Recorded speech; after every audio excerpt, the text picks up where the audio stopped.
40 years ago today, a suicide bomber drove a truck full of explosives into a military building in Beirut, Lebanon, killing more than 200 Marines from North Carolina.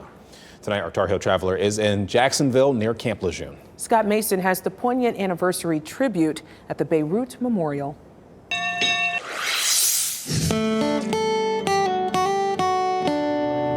I think about them all the time. I rub my hand across their names. I miss these guys. Fellow Marines at the Beirut Memorial in Jacksonville.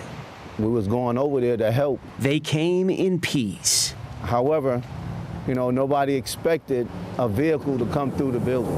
This was the four-story command center at the Marine base. Early this morning, it was reduced to rubble. I was buried under the building, not knowing that the entire building came down.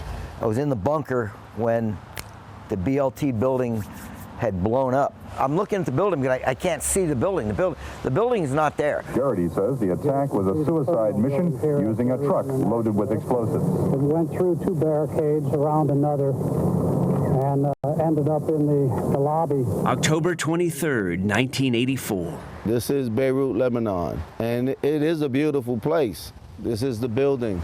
After the bombing, was there anything left of the building? No, it was not. They heard me calling out. I was saying, hey, get me out of here. Lance Corporal Emmanuel Simmons. My jaw was ripped open. Didn't even recognize myself. They're my best friends, and I think of them every day. Some Marines and civilian airport workers scrambled through the debris looking for survivors. This Marine made it. Most of his buddies didn't.